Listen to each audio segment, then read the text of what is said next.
Hi everyone, welcome to Beginners Cooking A to Z channel.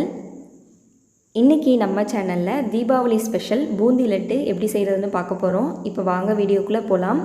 ஒரு mixing பவுல்ல 1 cup அளவு கடலை மாவு ஆட் பண்ணிக்கிறேன். 1/4 டீஸ்பூன் அளவு பேக்கிங் சோடா ஆட் பண்ணிக்கலாம். கொஞ்சமா ஃபுட் கலரை தண்ணியில மிக்ஸ் பண்ணிட்டு ஆட் பண்ணிக்கிறேன். இப்போ இத நல்லா கலந்து எடுத்துக்கலாம். இது கூட கொஞ்சமா வாட்டர் ஆட் பண்ணி கட்டிகள் எதுவும் இல்லாத மாதிரி நல்லா மிக்ஸ் பண்ணிக்கோங்க. கட்டிகள் எதுவும் இல்லாத மாதிரி மிக்ஸ் பண்ணதுக்கப்புறம் இன்னும் கொஞ்சம் வாட்டர் ஆட் பண்ணி தோசை மாவு பதத்துக்கு மிக்ஸ் பண்ணி எடுத்துக்கலாம். இந்த மாதிரி நீங்கள் ஊற்றி பார்த்தீங்கன்னா ஒரே ஷேப்பில் விழுகணும். இப்போ ஆயிலும் நல்லா ஹீட் ஆயிடுச்சு.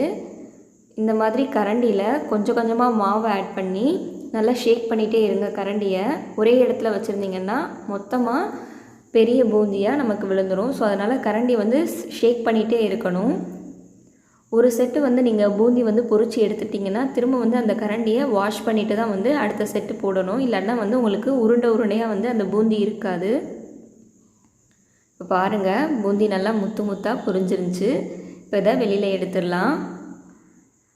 நம்ம பொரிச்சு வச்ச பூந்தியிலேருந்து கொஞ்சமாக எடுத்து ஒரு மிக்ஸி ஜாரில் ஆட் பண்ணிவிட்டு நல்லா பிளெண்ட் பண்ணி எடுத்துக்கலாம். அப்போ தான் நமக்கு பூந்தி பிடிக்க வரும்.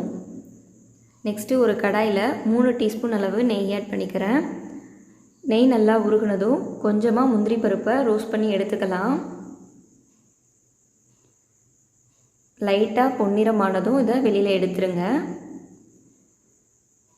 நெக்ஸ்ட்டு சுகர் சிரப் ரெடி பண்ணிக்கலாம்.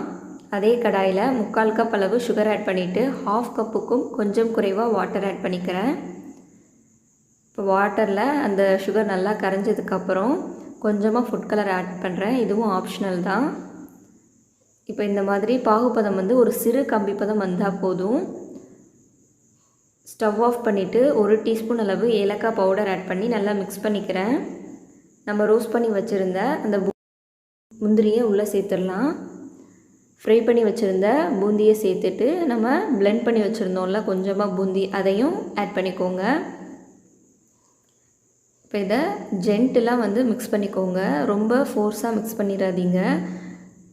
இந்த மாதிரி லைட்டாக மிக்ஸ் பண்ணதுக்கப்புறம் ஒரு 2 ஹவர்ஸ் அப்படியே விட்டுருங்க. அப்போ தான் அது அந்த சுகர் சிரப் எல்லாத்தையும் அப்சர்வ் பண்ணும். 2 ஹவர்ஸ் கழித்து நம்ம பூந்தி பிடிச்சிடலாம், லட்டு பிடிச்சிடலாம். பாருங்கள், 2 ஹவர்ஸ் கழித்து இந்த மாதிரி உருட்டி எடுத்துக்கலாம்.